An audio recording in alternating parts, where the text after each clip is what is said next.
Good morning my phenomenal warrior. मैं आपका स्वागत करता हूं आज की इस ट्रेनिंग के अंदर, जहां पे हम बात करने वाले हैं वेरियस एलिमेंट्स ऑफ वेब 3.0 और उनका मेटावर्स में क्या रोल रहने वाला है, वो किस तरीके से मेटावर्स में सपोर्ट करने वाले हैं। आप और मैं इस बात को बड़े अच्छे तरीके से जानते हैं कि मीथर अपने सेकंड लेवल ऑफ डेवलपमेंट पे चला गया है, जहां पे हम अपने मेटावर्स को डेवलप करने पे काम कर रहे हैं। तो किस तरीके से हमारा मेटावर्स काम करेगा, उसमें जो हमारे वेरियस एलिमेंट्स हैं उनका क्या रोल रहेगा हमारे इकोसिस्टम के अंदर, वो सब बातचीत आज हम यहाँ पे करने वाले हैं।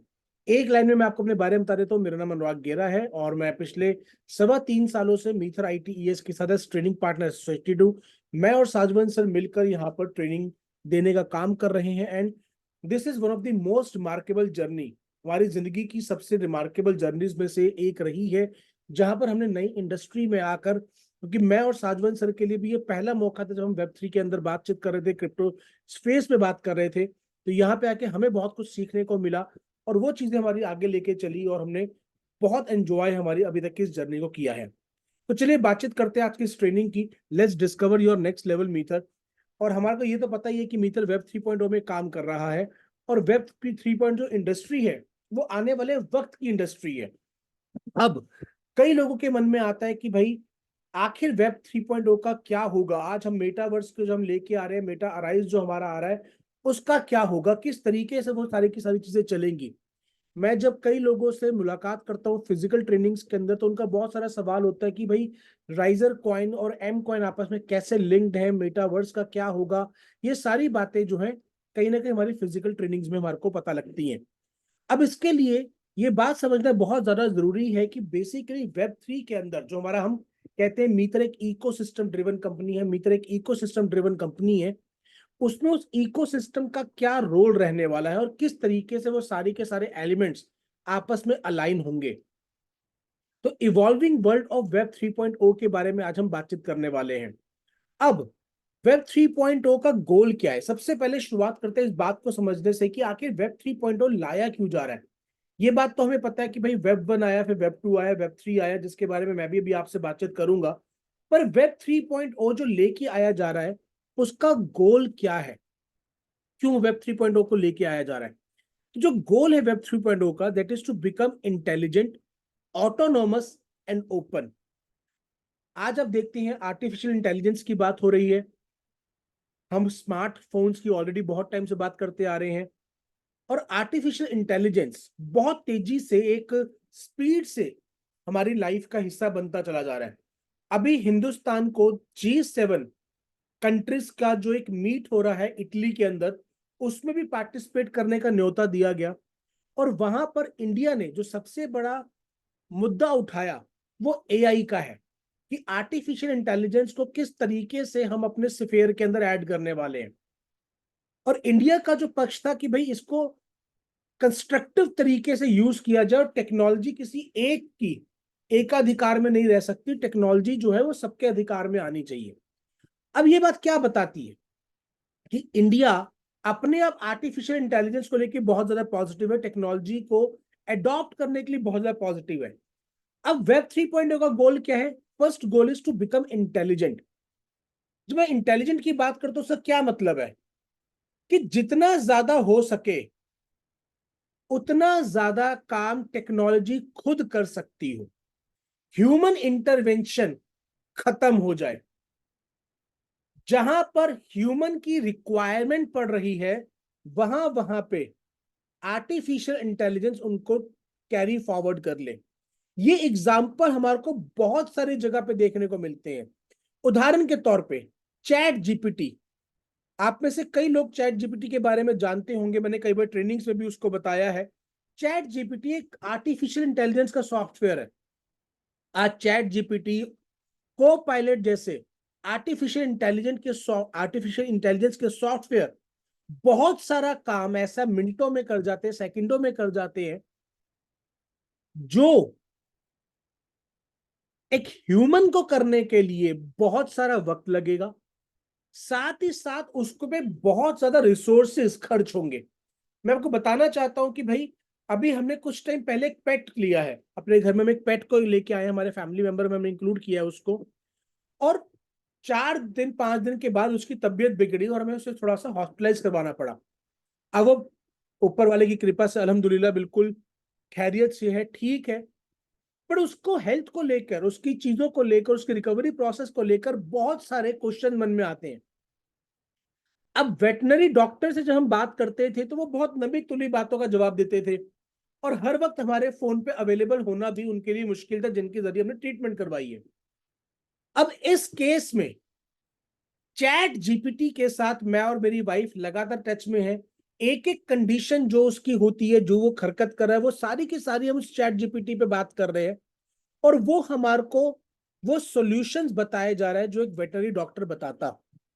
और इस बात को हमने चेक भी इस तरीके से किया कि जो हमारे को चैट जीपीटी से पता लगा, हमने उसको डबल चेक, क्रॉस चेक अपने वेटनरी डॉक्टर से किया, तो वही बातें एग्जैक्टली बताई गई जो कि चैट जीपीटी ने बताई। यानी कि मैं ये नहीं कह रहा कि चैट जीपीटी वेटनरी डॉक्टर के बजाय ट्रीटमेंट कर देगा, मगर चैट जीपीटी ने बहुत सारी इंफॉर्मेशन जिसके लिए शायद हमें बार बार वेटनरी डॉक्टर के पास जाना पड़ता, वो काम हमारे लिए बहुत आसान कर दिया। यानी कि टेक्नोलॉजी इंटेलिजेंट बन गई है।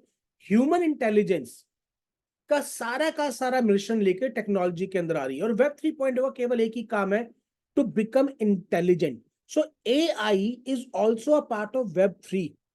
ब्लॉकचेन टेक्नोलॉजी पे जैसे जैसे हमारी चीजें शिफ्ट होती चली जाएंगी, तो वो और बड़ी लेयर ऑफ वेब 3 पे हम शिफ्ट होते चले जाएंगे।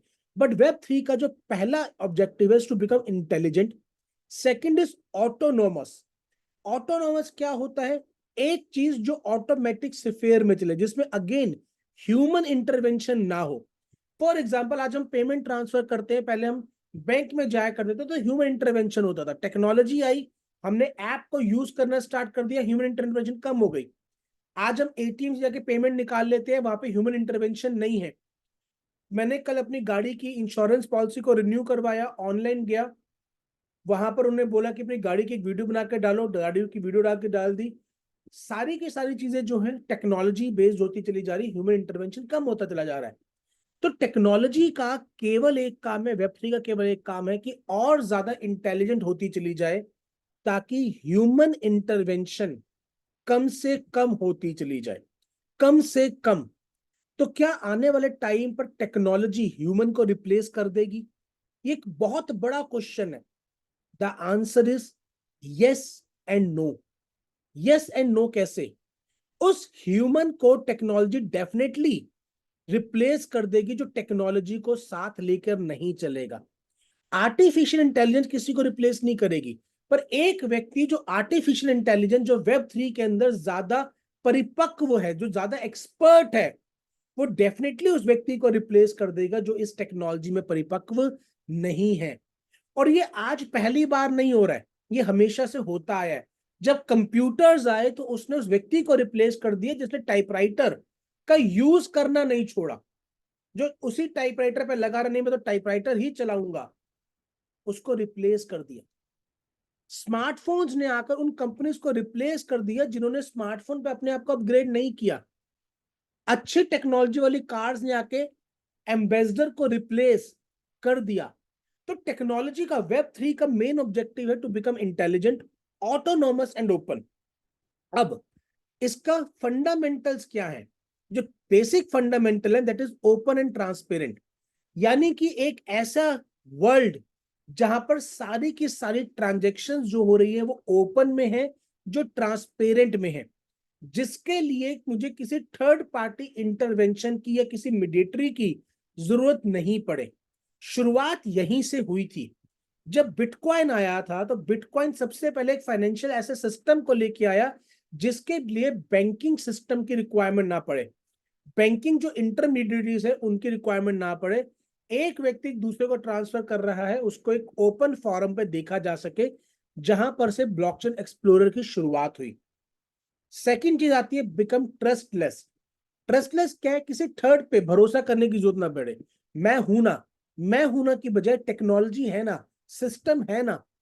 ये तरीके जो है फंडामेंटल ऑफ वेब 3 है कि आपको ज्यादा से ज्यादा टेक्नोलॉजी पे शिफ्ट कर दिया जाए, एक सिस्टम बेस्ड चीजों पे शिफ्ट कर दिया जाए, ताकि आपको किसी ह्यूमन सिस्टम के ऊपर, किसी ह्यूमन व्यक्ति के ऊपर भरोसा करके काम करने की जरूरत ना पड़े। आपको पता है एवरीथिंग इज कोडेड, ऐसा करने पे ऐसा होगा ही होगा।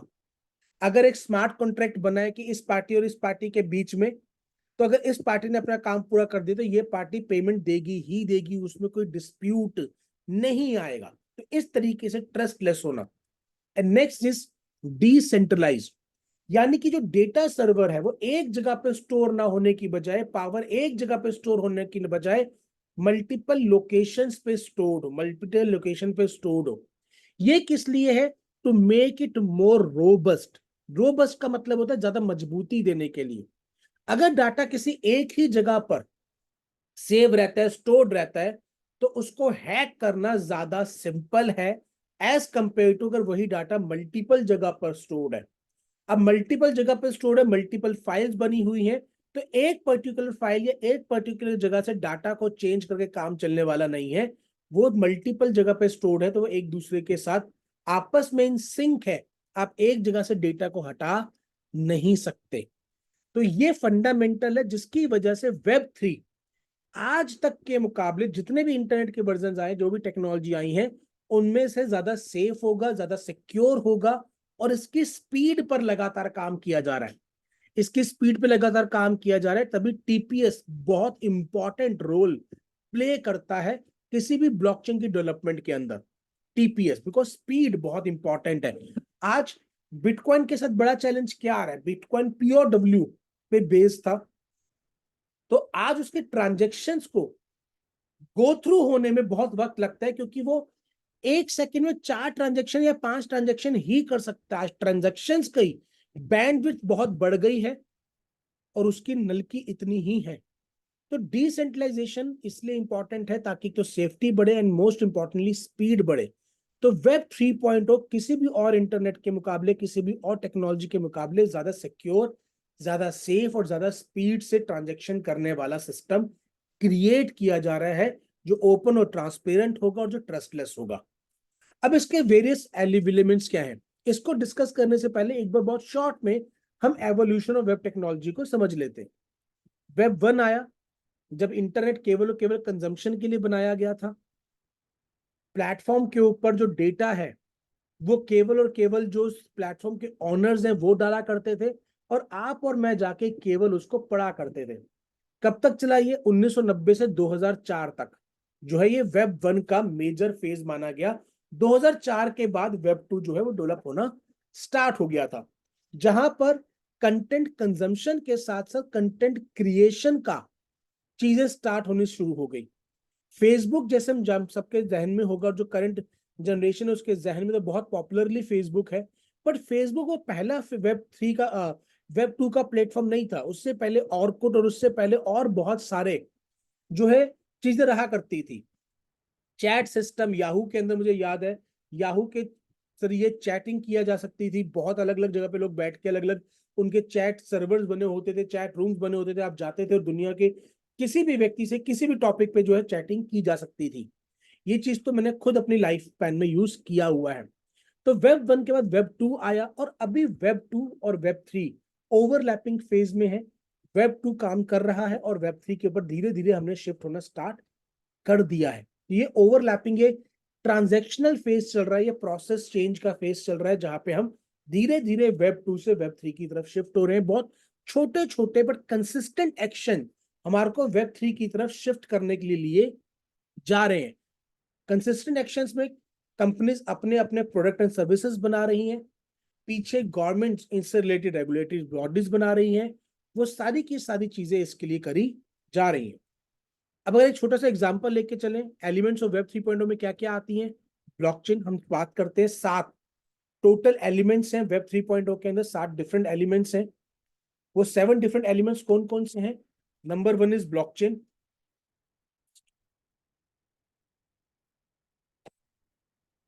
Number 2 is crypto currency. Recording in progress. Number 3 is metaverse. Number 3 is NFT. 4 is NFTs. Number 5 is smart contracts. Number 6 is decentralized finance. And number 7 is decentralized storage. अब ये 7 elements हैं, but अगर हम इनको डिवाइड करें major categories में, तो किन किन कैटेगरीज में डिवाइड होंगे? फर्स्ट विल बी टेक्नोलॉजी, जिस टेक्नोलॉजी के ऊपर वेब थ्री बेस्ड होगा। Second will be mode of exchange, because अगर टेक्नोलॉजी के अंदर मोड ऑफ एक्सचेंज नहीं है, पेमेंट का आदान प्रदान नहीं है, तो उस टेक्नोलॉजी का हम यूज क्या करेंगे? कोई यूज होने नहीं वाला। तीसरा विल बी एप्लीकेशन। ये तीन मेजर जो है कैटेगराइजेशन है, अगर हम एलिमेंट्स को करें तो तीन मेजर कैटेगरी में डिवाइड हो जाते हैं। टेक्नोलॉजी में क्या आएगा? ब्लॉकचेन आएगा। बट उससे पहले अगर एक बात हम समझें, आज वेब ऑल्टरनेटिव्स ऑलरेडी आने स्टार्ट हो चुके हैं, यानी कि जो वेब 2 एप्लीकेशंस है उनका वेब 3 का ऑल्टरनेटिव ऑलरेडी तैयार होना स्टार्ट हो चुका है। For example browser, Google Chrome. Google Chrome browser है जिसको हम मेजरली यूज करते हैं, जो सबसे ज्यादा यूज किया जाने वाला है। उसके अलावा इंटरनेट एक्सप्लोरर भी है, माइक्रोसॉफ्ट का भी है, बट जो सबसे ज्यादा यूज होता है दैट इज गूगल क्रोम। अब गूगल क्रोम से पहले भी इंटरनेट एक्सप्लोरर ज्यादा यूज हुआ करता था, बट गूगल क्रोम क्योंकि ज्यादा यूजेबल था, ज्यादा इजी टू यूज था, गूगल से कनेक्टेड था, तो गूगल क्रोम धीरे धीरे पॉपुलर होता चला गया। अब गूगल क्रोम का वेब 3 वर्जन, जब मैं बोलूं गूगल क्रोम वेब 2 की अगर एप्लीकेशन है, तो उसकी वेब 3 की एप्लीकेशन क्या आ चुकी है? ब्रेव। ब्रेव एक सॉफ्टवेयर है, एक ब्राउजर है, जिसको अगर आप यूज करते हैं, एक तो आपको अननेसेसरी एड्स नहीं आएगी, वो आपका डेटा बिना आपकी परमिशन के नहीं लेगा, साथ ही साथ आप उसको यूज करते हैं तो आपको ब्रेव कॉइन्स भी मिलेंगे। ब्रेव कॉइन्स भी मिलेंगे, यानी कि जैसे जैसे ब्रेव ब्राउजर का रेवेन्यू जनरेट होगा, वैसे वैसे आप उसको यूज करके ब्रेव कॉइन्स को कलेक्ट कर सकते हैं, और ब्रेव कॉइन्स का जो भी वैल्यूएशन बढ़ेगा या जो भी प्राइस होगा, आप उसके ऊपर उसको सेल आउट कर सकते हैं। अब इसका मतलब क्या हुआ? इसका मतलब हुआ ओनरशिप। अब ऐसा नहीं है कि भाई मैं गूगल को इतने सालों से यूज करता आ रहा हूं, हर चीज के लिए यूज कर रहा हूं, सारा का सारा पैसा गूगल कमा रहा है, नहीं। अब उसका ब्रेव के अंदर एक छोटा सा हिस्सा ही सही, पर उसकी एक ऑनरशिप, मेरे यूज करने पे मुझे कैशबैक या मेरे को ownership in terms of coin मिलेगी। अब जितने मैं कॉइन होल्ड करता चला जाऊंगा, उतनी मेरी ओनरशिप उसमें बढ़ती चली जाएगी। ऐसा नहीं कि स्टॉक मार्केट पे जाकर जो है मैं एक्सचेंज बाय करूंगा या तभी होगा, नहीं। मैं ब्रेव को यूज करते करते भी, मुझे इन्वेस्टर होने की जरूरत नहीं है, एज अ यूजर भी मैं ब्रेव ब्राउजर पे उसके क्वाइंस को कलेक्ट कर सकता हूं। सेम वे स्टोरेज, स्टोरेज के अंदर ड्रॉप बॉक्स और गूगल ड्राइव दो सबसे ज्यादा पॉपुलर प्लेटफॉर्म्स हैं। उसका वेब 3 वर्जन स्टोर्स और आईपीएफएस ऑलरेडी आ चुका है। तीसरी चीज, वीडियो कॉल्स के लिए, ऑडियो कॉल्स के लिए स्काइप और जूम सबसे ज्यादा पॉपुलर है, बट उनका एक्सपर्टी करके जो एक ऑल्टरनेटिव है वो ऑलरेडी आ चुका है।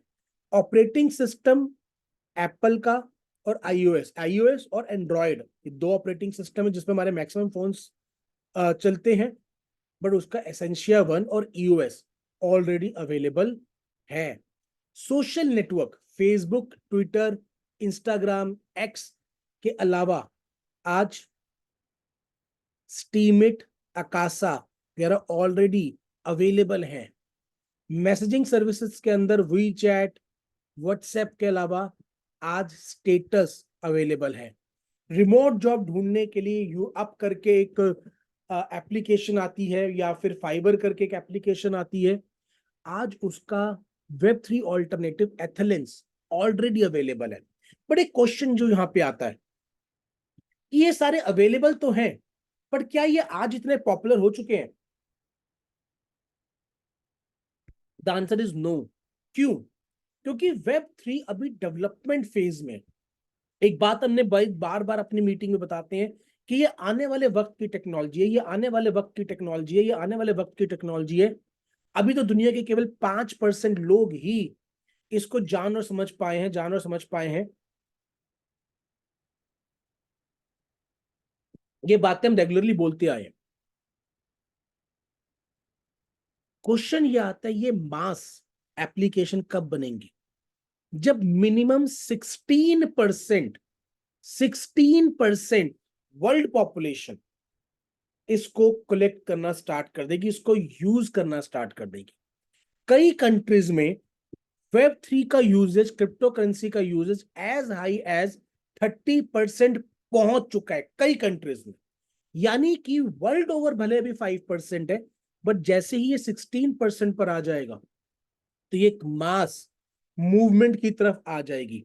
इसको हम एडॉप्शन कर्व में समझाते हैं अपने फिजिकल ट्रेनिंग्स के अंदर बहुत अच्छे से, कि भाई कैसे कैसे अर्ली अडॉप्टर्स, फिर वो सारे इसके आते हैं, पहले आते हैं सबसे पहले रिस्क टेकर्स आते हैं, फिर अर्ली अडॉप्टर्स आते हैं, फिर अर्ली मेजोरिटी आती है, फिर लेट मेजोरिटी आती है, फिर लगार्ड्स आते हैं, किस तरीके से अडॉप्शन चलती है। तो ये हम अपने अडॉप्शन कर्व के अंदर अपने फिजिकल ट्रेनिंग्स में इस चीज को एजुकेट करते हैं। बट जिस दिन 16% पॉपुलेशन इसका हिस्सा बन गई, उसके बाद आप इसकी जो ग्रोथ है इतनी फास्ट पेस पे देखेंगे कि आपको पता भी नहीं लगेगा कि कब ग्रोथ हो गई। तो पिछले 10 से 12 सालों में ये 5% के लेवल पर गई है, अभी धीरे धीरे धीरे धीरे करते हुए अगले 5 सालों में ये 16% को लगभग क्रॉस कर चुकी होगी, जो एज पर अनुमान है। यानी कि नेक्स्ट 5 इयर्स में ये विस्फोट होने वाली लेवल पर आ चुकी होगी, विस्फोट होने वाले, कि भाई उसके बाद जैसे ये अर्ली फर्स्ट 16% इसको अडॉप्ट कर जाएंगे, उसके बाद ये ऐसे एक्सप्लोड होगी। That means next 5 years is the waiting period. Next 5 years is the waiting period, is the process period. Process का मतलब क्या होता है? प्रोसेस का मतलब होता है प्रो प्लस सेस। मैं बोलता हूं pro plus cess, pro plus cess. Pro मतलब प्रोफेशनल और सेस मतलब फीस। जो प्रोफेशनल बनने की फीस देनी पड़ती है वही प्रोसेस है। तो वेब 3 से भी अगर हमारे को अपने लाइफ के अंदर कुछ ट्रांसफॉर्मेशन लेके आनी है तो हमें प्रोसेस से जाना पड़ेगा, और वो प्रोसेस जो है वो नेक्स्ट 5 to 6 years का है। पर अगर हमने इस वेटिंग पीरियड को क्रॉस कर लिया, life will be transformed, life will be transformed. any project that has a stable community, that has a stable ecosystem और एक लॉन्ग पीरियड बिता चुका है इसकी प्रोसेस में, वो प्रोजेक्ट लाइफ ट्रांसफॉर्मिंग होगा। और मुझे बताते बहुत खुशी होती है कि जो हमारा प्रोजेक्ट है वो ऑलरेडी इसको टिक मार्क करता जा रहा है। We have a great community. हम ऑलरेडी 3.5 साल से इन ऑपरेशन है, प्लस हमारे पास एक बहुत बेहतर इकोसिस्टम हम डेवलप कर रहे हैं। अब इकोसिस्टम क्या है हमारा? हम सातों की सातों एप्लीकेशंस पे काम कर रहे हैं, स्टार्टिंग विद M20 ब्लॉकचेन। अब किसी भी वेब 3 के प्रोजेक्ट को जो जेन्युइनली प्योरली वेब 3 का होगा, वो ब्लॉकचेन पर ही डेवलप होगा, उसका बेस ब्लॉकचेन ही होगा। अब ब्लॉकचेन वो टेक्नोलॉजी है जिसके ऊपर वेब 3 बेस्ड होना है। बट अगर ब्लॉकचेन टेक्नोलॉजी की बात करें, ब्लॉकचेन की अलग से भी ट्रेनिंग करते ही है, बट एक बेसिकली टेक्नोलॉजी का नाम है बस, जिसका काम क्या है? एक डेटा को डिसेंट्रलाइज तरीके से स्टोर करना। ब्लॉकचेन कोई बहुत बड़ा अजूबा नहीं है। ब्लॉकचेन एक टेक्नोलॉजी है जो डेटा को डिसेंट्रलाइज तरीके से स्टोर करता है। ये एक बही खाता है जिसमें रिकॉर्डेड डेटा मल्टीपल लोकेशंस पे स्टोर होता है, मल्टीपल लोकेशंस पे स्टोर होता है, एक रिकॉर्डेड है, दैट्स इट, एक बही खाता है बस। अब ब्लॉकचेन टेक्नोलॉजी है जैसे इंटरनेट टेक्नोलॉजी है। आज जूम किसको यूज कर रहा है? आज जूम यूज कर रहा है इंटरनेट को। कल को जब यूज जूम वेब 3 पे शिफ्ट होगा तो इंटरनेट तो रहेगा ही रहेगा, बिकॉज ब्लॉकचेन इंटरनेट पे बनी हुई है, मगर उसका जो डेटा स्टोर करने का तरीका है वो डिसेंट्रलाइज हो जाएगा। यानी कि वो अपने डेटा को ब्लॉकचेन पे शिफ्ट कर देगा, वो अपने डेटा को ब्लॉकचेन पे शिफ्ट कर देगा। तो ब्लॉकचेन और इंटरनेट अलग अलग नहीं हुए हैं, वेब 2 के ऊपर ही वेब 3 बिल्ड होना है। इसको इस तरीके से समझे जैसे बिल्डिंग का माला होता है, वेब 1 यहां आया, उसके ऊपर वेब 2 बिल्ड हुआ, उसके ऊपर वेब 3 बिल्ड हुआ, इसी तरीके से ये बिल्ड होता हुआ जाएगा। तो पहला जो लेंटर पड़ा वो वेब 1 का पड़ा, दूसरा जो पड़ा वेब 3 का पड़ा। अब जो लेंटर के बाद चीजें बन रही है वो ब्लॉकचेन टेक्नोलॉजी होगी, और उसके ऊपर हमारे माले बनना स्टार्ट होंगे। तो ब्लॉकचेन टेक्नोलॉजी के ऊपर इस पूरे का पूरा वेब 3 डेवलप होना है, और ब्लॉकचेन जो है वो इंटरनेट पे ही बेस्ड रहेगा। जैसे कई लोग मुझसे बात करते हैं, एक दो बार जगह पे मेरी कई बार कुछ एक्सपर्ट से मुलाकात हुई तो कहते हैं कि जैसे ब्लॉकचेन टेक्नोलॉजी को बंद नहीं किया जा सकता। तो मेरा उनसे सवाल हुआ था, एक बार मैंने उनसे सवाल पूछा कि क्या आपने कभी ब्लॉकचेन को देखा है? क्या आपने कभी ब्लॉकचेन को देखा है? तो अगर आप कहते हैं हाँ मैंने basisscan.com को जाके देखा है, मैंने m20chain.com को जाके देखा है, मैंने ट्रॉन स्कैन को देखा है, मैंने ईथर स्कैन को देखा है, तो लेट मी रिमाइंड यू, वो ब्लॉकचेन नहीं है, वो ब्लॉकचेन के एक्सप्लोरर है जो कि इंटरनेट के ऊपर शोकेस हो रहा है। यानी कि वो बेसिकली पासबुक है आपके बैंक खाते के, वो पासबुक है। आपने कभी जिंदगी में अपना बैंक खाता नहीं देखा है। आपने बैंक खाते में जो पैसा डाला जाता है उसको एक नंबर की फॉर्म में या तो ई स्टेटमेंट में देखा है, या फिजिकल स्टेटमेंट में देखा है, या अपनी पासबुक पे देखा है। जैसे आपका बैंक खाता आपको आपके पासबुक पे नजर आता है, आपको आपकी ई स्टेटमेंट में नजर आता है, आपको अपनी फिजिकल स्टेटमेंट में नजर आता है, ठीक वैसे ही ब्लॉकचेन आपको एक्सप्लोरर पे नजर आता है, क्योंकि ब्लॉकचेन एक कोडिंग है। ये कोडिंग है जो कि कंप्यूटर की भाषा में डाला जाता है, और जिस भाषा में इसको किया जाता है उसको बोला जाता है सॉलिडिटी। सॉलिडिटी लैंग्वेज, जिसका डेवलपर जो है वो इथेरियम है। हालांकि पहली ब्लॉकचेन बिटकॉइन ने बनाई, मगर जिसके ऊपर स्मार्ट कॉन्ट्रैक्ट डिप्लॉय हो सकते हो वो लैंग्वेज सॉलिडिटी इथेरियम ने डेवलप करी है। इसीलिए अगर आप basisscan.com पर भी जाएंगे तो भी आप देखेंगे वहां पे प्रोडक्ट ऑफ इथेरियम लिखा आता है। इवन हमारी ब्लॉकचेन भी जो लेयर 1 ब्लॉकचेन है, अब लेयर 1 लेयर 2 लेयर 3 सिक्योरिटी है, layer 1 is the highest. Layer 1 blockchain है वो भी सॉलिडिटी लैंग्वेज पर बनाई गई है, और वो ईवीएम है, इथेरियम वर्चुअल मशीन जो है उसके ऊपर बिल्ड की गई है। अब M20 ब्लॉकचेन हमारा आ गया, उसके बाद ये हमारी टेक्नोलॉजी होगी। सेकंड आता है मोड ऑफ एक्सचेंज। आज आप और मैं डेबिट कार्ड और क्रेडिट कार्ड का यूज करते हैं। कहां कहां पे यूज करते हैं? अगर हमने खासकर ऑनलाइन शॉपिंग करनी हो तो हम डेबिट कार्ड और क्रेडिट कार्ड का यूज करते हैं। क्योंकि मैं यूपीआई का नाम इसलिए नहीं ले रहा बिकॉज यूपीआई भी केवल इंडिया में है। यूपीआई ग्लोबल प्रोजेक्ट अभी नहीं है, ग्लोबल कॉन्सेप्ट नहीं है, this is only in India. तो वर्ल्ड ओवर अगर हमें कोई भी शॉपिंग करनी है तो हम डेबिट कार्ड या क्रेडिट कार्ड से यूज करते हैं। मगर ये काम होने से पहले हम आईएनआर को यूज किया करते थे। जो अमेरिका वाले थे वो डॉलर को यूज किया करते थे, दुबई वाले दिराम को यूज किया करते थे। और तब तक ऑनलाइन शॉपिंग नहीं हुआ करती थी, केवल फिजिकल शॉपिंग ही हुआ करती थी। और अगर पेमेंट ट्रांसफर करनी होती तो बैंक का रास्ता लेना पड़ता था।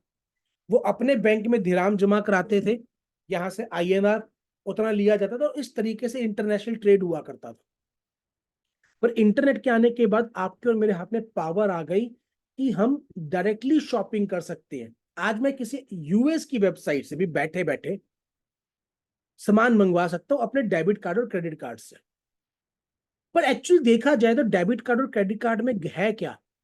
Only only INR, INR. अगर मैं डेबिट कार्ड की बात करूं तो उसमें भी उतना ही पैसा जितने मेरे बैंक अकाउंट में रखा हुआ है, और क्रेडिट कार्ड में है तो लेट्स से अगर मेरे क्रेडिट कार्ड की लिमिट है 2 लाख रुपए, तो 2 लाख क्या है? रुपए है, यानी कि आईएनआर। जो यूएस में बंदा बैठा हुआ है उसके पास क्या है?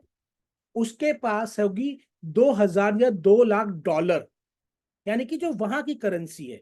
तो बेसिकली डेबिट कार्ड और क्रेडिट कार्ड और कुछ नहीं है, डेबिट कार्ड और क्रेडिट कार्ड हमारी फिजिकल करेंसी जो थी उसका डिजिटल फॉर्म है। क्योंकि इंटरनेट की दुनिया के अंदर फिजिकल आईएनआर डाला नहीं जा सकता। आप इंटरनेट की वेबसाइट पे फिजिकल आईएनआर से पेमेंट नहीं कर सकते। अगर आपको पेमेंट करनी है तो डेबिट कार्ड और क्रेडिट कार्ड को यूज करना पड़ेगा। तो आईएनआर का रूपरेखा बदली गई और डेबिट कार्ड और क्रेडिट कार्ड बना दिए गए।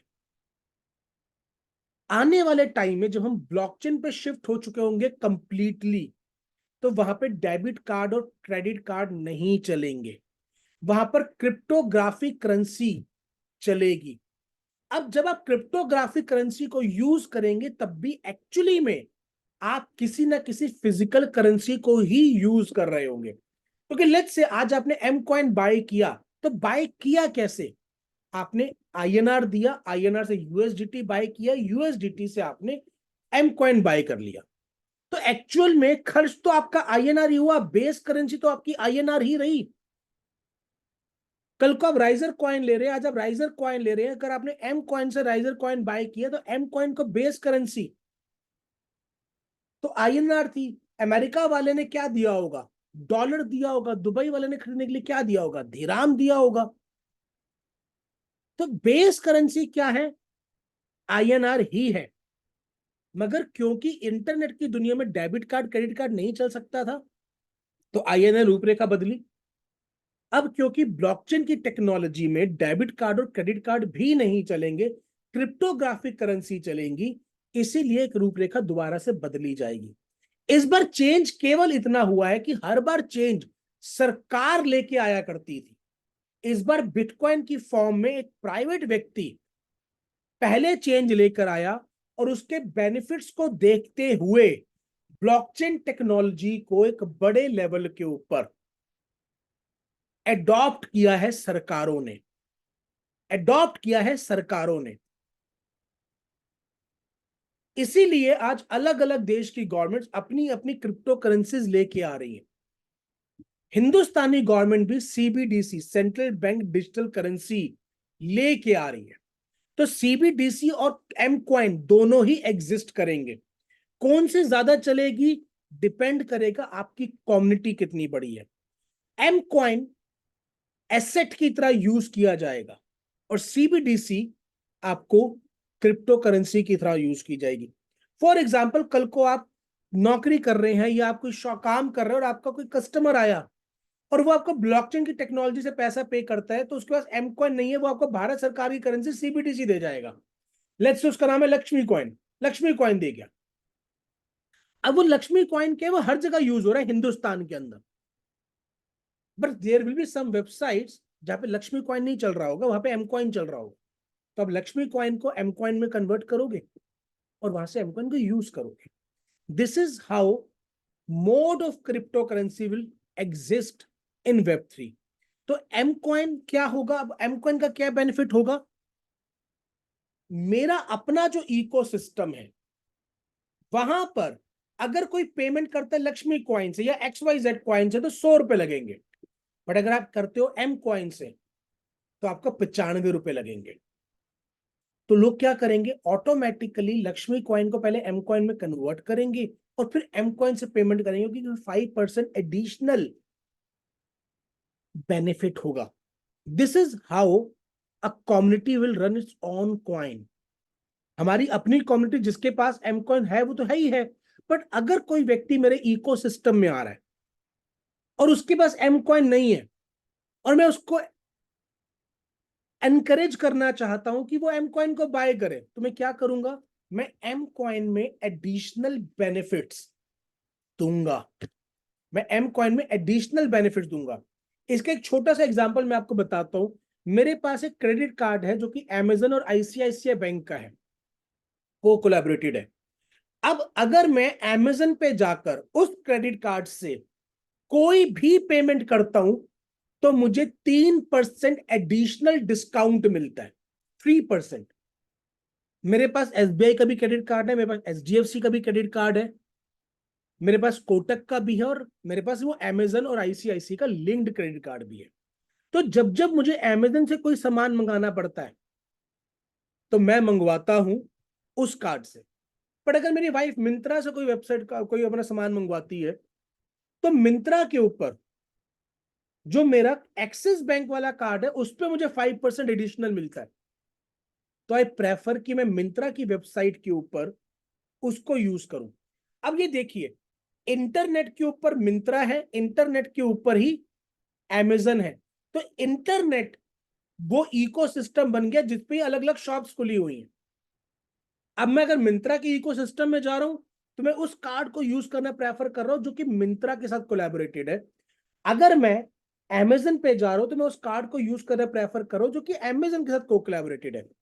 पर Web3 में क्या होगा, क्योंकि अभी तक मिंत्रा की कोई डेडिकेटेड कम्युनिटी नहीं है और मिंत्रा उसको सारी की सारी चीजें ऑफर नहीं कर रही, इसीलिए उसकी कम्युनिटी अलग अलग जगह पे जा रही है। ये अमेजन भी सारी चीजें ऑफर नहीं कर पा रहा, तो इसलिए उसकी कम्युनिटी भी अलग अलग जगह पे जा रही है। पर in the system of Web3 जब मेटावर्स बनना स्टार्ट हो जाएंगे, उस मेटावर्स के अंदर हर ब्रांड का शोरूम होगा। गाड़ियों का शोरूम भी होगा, उसके अंदर सिनेमा हॉल्स भी होंगे, उनके अंदर शॉपिंग सेंटर्स भी होंगे, उनके अंदर गेमिंग जोन्स भी होंगे, उनके अंदर गेमिंग आर्केड्स भी होंगे। ये सारे कहां होंगे? एक जगह पर। Everything under one roof, everything under one roof.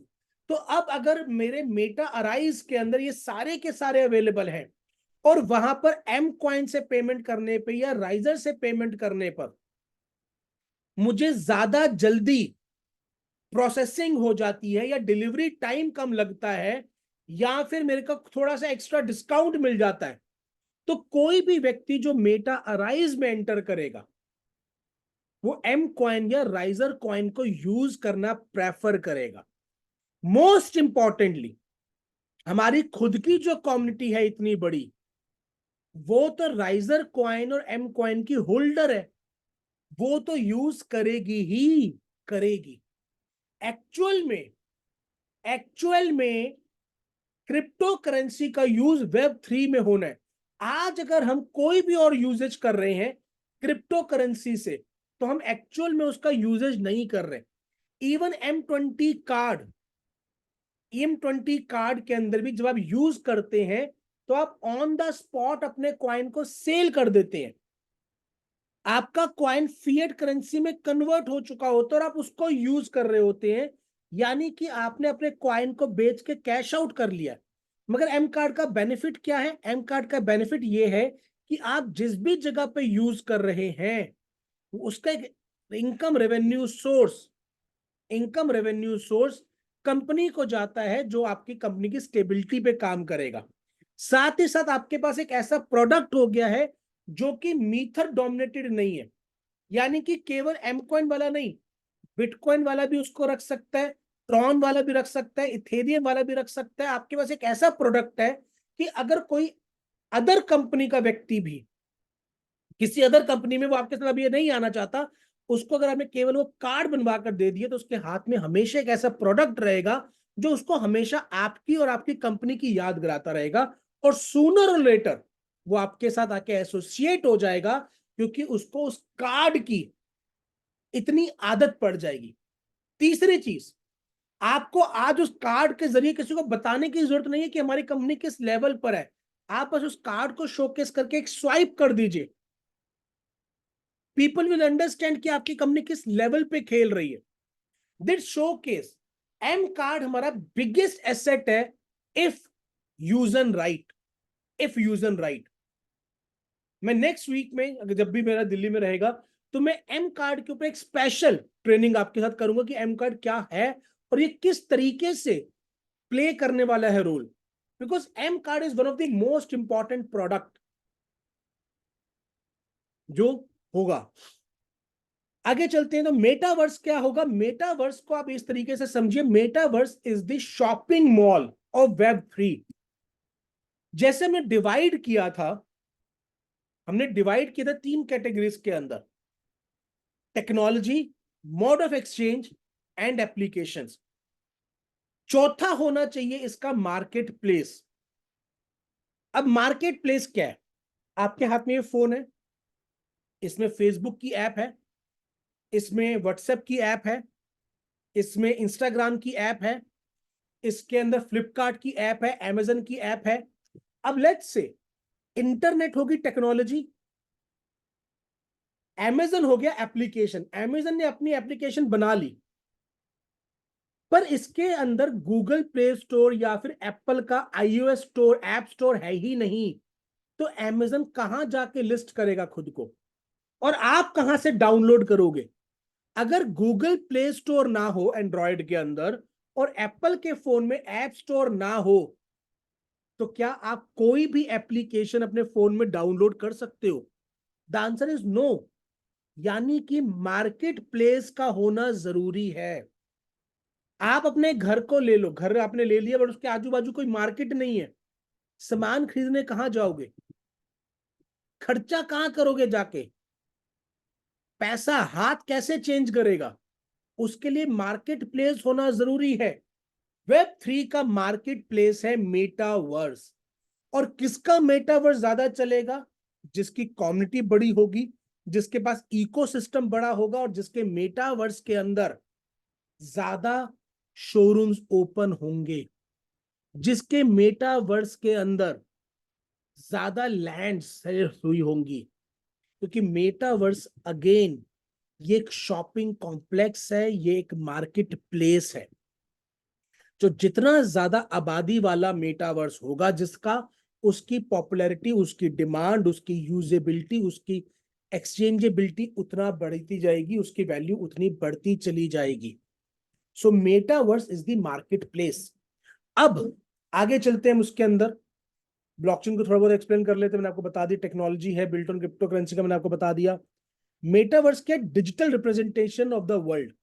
जो भी पूरी दुनिया है उसका डिजिटल रिप्रेजेंटेशन है, और हम 2D से 3D में शिफ्ट हो जाएंगे। अभी जूम में हम 2D में बात कर रहे हैं, व्हाट्सएप पर हम वीडियो कॉल 2D में हो रही होती है। हम 2D से 3D में शिफ्ट हो जाएंगे, हमारे 3D अवतार बनने स्टार्ट हो जाएंगे। 360 डिग्री एंगल से हम देख पाएंगे एक दूसरे को, समझ पाएंगे, फील कर पाएंगे। That is metaverse.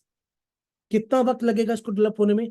5 to 7 years to become popular, 3 to 5 years to become hugely developed, and 5 to 7 years to become popular. ये वो जेस्टेशन पीरियड है, ये वो टाइम पीरियड है जो हमारे को पेशेंस रखनी है। ये सीड डालने से लेकर फ्रूट लगने तक के बीच का ये टाइम पीरियड है। This is very important.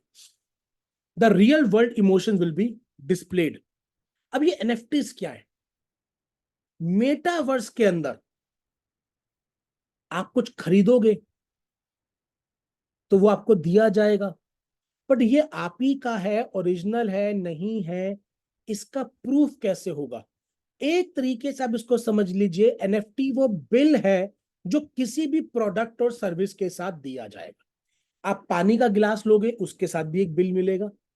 यहां पर कोई विदाउट बिल काम नहीं करेगा। वेब3 में, वेब3 के अंदर कोई विदाउट बिल काम नहीं होगा, बिल के साथ काम होगा। मेटावर्स के अंदर आपने एक पानी की बोतल खरीदी, उसके साथ एक एनएफटी मिलेगी जो कि यूजेबल एनएफटी होगी, ताकि अगर आप लोग 4 लोग बैठे हो और आपने पानी की बोतल रख के भूल गए तो पता लग जाए, उस पर कर्सर लाते ये वाली पानी की बोतल मेरी है। कभी कभार ऐसा होता है ना कि भाई कॉफी के कप रखे हुए हैं और थोड़े टाइम बाद याद ही नहीं आ रहा मेरे वाला कप कौन सा था, यार ये मेरा गिलास है क्या? पर आप कर्सर लेकर जाओगे तो आपको पता लग जाएगा। अब ये बात बड़ी अनइमेजिनेबल हो सकता है, भी लग रही हो, पर NFTs are non fungible tokens, जिसको चेंज नहीं किया जा सकता, जिसको ब्रेक नहीं किया जा सकता। एनएफटी की जब हमारी ट्रेनिंग होती है तो उसमें हम और डिटेल में इसके ऊपर चर्चा करते हैं। Unique identity attach to any physical और डिजिटल एसेट्स और कमोडिटी इज एनएफटी। अब मेटावर्स के अंदर आपने गाड़ी ड्राइव करनी है, क्या होगी वो? एनएफटी होगी। आज हमारी जो फ्रैंक मिलर की वॉच है वो क्या है? फिजिकल वर्ल्ड में आपको वॉच मिली, पर जब हमारा मेटावर्स स्टार्ट हो जाएगा, वहां पर जो हमारे स्पार्टन्स हैं जिन्होंने उस वॉच को बाय किया है, उनको उसका एक डिजिटल अवतार भी मिलेगा। तो वो अपने, जब उनका खुद का अवतार होगा, वो भी उस वॉच को पहन के घूम सकता होगा, और वो उस पर भी कर्सर लेकर आएंगे तो बताएगा कि इसका नंबर ये है, इस टाइम पे बनी, ऐसे बनी, ये बनी। वो एक एनएफटी उनको वहां पर भी अवेलेबल होगी। तो आप कुछ भी करेंगे वो एनएफटी मेटावर्स में अप्लाई होगी। एनएफटी का यूजेज जाके होना ही मेटावर्स के अंदर है। उससे पहले एनएफटी बनाई जा रही है, एनएफटी के बेस पे भी कम्युनिटी बिल्ड की जा रही है। क्यों की जा रही है? बिकॉज जिस एनएफटी की जितनी बड़ी कम्युनिटी होगी, अलग अलग मेटावर्स वाले उस एनएफटी कंपनी को अप्रोच करेंगे कि आपकी इतनी बड़ी कम्युनिटी है, आप इसकी यूजेबिलिटी हमारे मेटावर्स में दे दो, ताकि आपकी कम्युनिटी वहां पे आके उसको यूज करे, उसको यूज करे। तो जितनी बड़ी कम्युनिटी का हर जगह पे रोल है। तो आज अलग अलग एलिमेंट के ऊपर अलग अलग कम्युनिटी बिल्ड हो रही है। मेटावर्स पे कोई अपनी अलग कम्युनिटी बिल्ड कर रहा है, कोई एनएफटी पे बिल्ड कर रहा है, कोई ब्लॉकचेन पे बिल्ड कर रहा है, कोई केवल और केवल टोकन पे बिल्ड कर रहा है। मीथर वो सिस्टम है जिसके पास एक कंप्लीट इकोसिस्टम है, जिसका हमारा एफिलिएशन प्रोग्राम आपको वो सारे के सारे बेनिफिट्स देता है। बिकॉज एनएफटी की प्रोग्रेस हमारे एम कॉइन की प्रोग्रेस से लिंक्ड होगी, क्योंकि एनएफटी हमारे मेटावर्स में होगी। तो जो हमारी मेटा बनी लेजेंड्स गेम है, आप में से कई लोगों ने गेम खेली होगी, सबवे सर्फर, टेम्पल रन वगैरह, वो भागता है ना उसके अंदर, उसके आगे आजू बाजू का इंफ्रास्ट्रक्चर बना होता है ना, तो कल को मेटा बनी लेजेंड रन जो गेम होगी वो मेटावर्स में भाग रहा होगा, वो वहां पे सारे के सारे जो मिशन है वो कंप्लीट कर रहा होगा। ये सब चीजें मेटावर्स में होने वाली हैं। कलेक्टेबल और यूजेबल दोनों के लिए यूज होंगी। Digital art work, event tickets, इसको जब हम एनएफटी वाली ट्रेनिंग लेंगे तो उसमें और ज्यादा डिटेल में बात करेंगे। स्मार्ट कॉन्ट्रैक्ट क्या, डिजिटल कॉन्ट्रैक्ट है, जैसे मैंने आपको बताया कि दो पार्टीज के बीच में एक कॉन्ट्रैक्ट होगा ताकि दोनों मुकरे नहीं, दोनों पार्टीज पे बाउंड्री होंगी और ये ऑटोमेटिकली चलेगा without any intervention. Decentralize finance, finance का तरीका है, जैसे आज बैंक आपको फाइनेंस देता है वैसे ही ये फाइनेंस का सिस्टम होगा। आप अपने क्रिप्टो करेंसीज को प्लेज कर कर उसके अगेंस्ट लोन ले पाओगे, और वो लोन का जो परसेंटेज होगा वो बहुत लो होने वाला है, वो बहुत ही ज्यादा लो होने वाला है, बहुत ज्यादा लो रहने वाला है। इस चीज को आपको जानना और समझना है। फ्यूचर ऑफ लेंडिंग यही रहेगा, फास्ट, इकोनॉमिकल एंड रिलायबल रहेगा, will be based on crypto assets. दो जो मेजर है वो कंपाउंड और यूनिस्वैप है अभी इस मार्केट के अंदर। Decentralized storage again work like bank lockers, safe and secure, multi layer securities में रहती है। ये चीज मैं आपके साथ ऑलरेडी पहले भी कवर कर चुका हूं इस पॉइंट को। तो ये सारी बातें मैं आज आपके साथ कवर करना चाहता था कि मेटा अराइज जो है वो बेसिकली इन सारे के सारे एलिमेंट्स को आपस में पिरोने वाला धागा है। ब्लॉकचेन हमारी वो टेक्नोलॉजी है जिसमें मेटावर्स बनाया जा रहा है, मेटा अराइज बनाया जा रहा है, और बाकी सारे एलिमेंट्स मेटावर्स में यूज होंगे। तो मेटा अराइज हमारा सबसे बड़ा प्रोजेक्ट रहने वाला है, सबसे ज्यादा जो पैसा है वो मेटावर्स में ही बनाया जाएगा, मेटावर्स में ही कमाया जाएगा। तो मेरी आपसे हाथ जोड़ के विनती है कि राइजर क्वाइन को बहुत ज्यादा सीरियस ले, मेटा अराइज को बहुत ज्यादा सीरियस ले, अपनी अपनी लैंड्स डेफिनेटली बाय आउट करें, और जितना ज्यादा हो सके उतने लंबे समय तक राइजर कॉइन को और एम कॉइन को होल्ड करें, बिकॉज इनकी एक्चुअल यूटिलिटी 2028-2029 में स्टार्ट होगी, और उस समय पर जिस व्यक्ति ने इसको होल्ड नहीं किया होगा वो पछताएगा। ये बात मैं आपको लिख कर दे सकता हूं। तो मेरी बातचीत यहाँ पे मुकम्मल होती है। आगे हम कुछ क्वेश्चन आंसर्स ले सकते हैं यहाँ पे। आज ज्यादा देर हम नहीं ले पाएंगे क्वेश्चन आंसर्स बिकॉज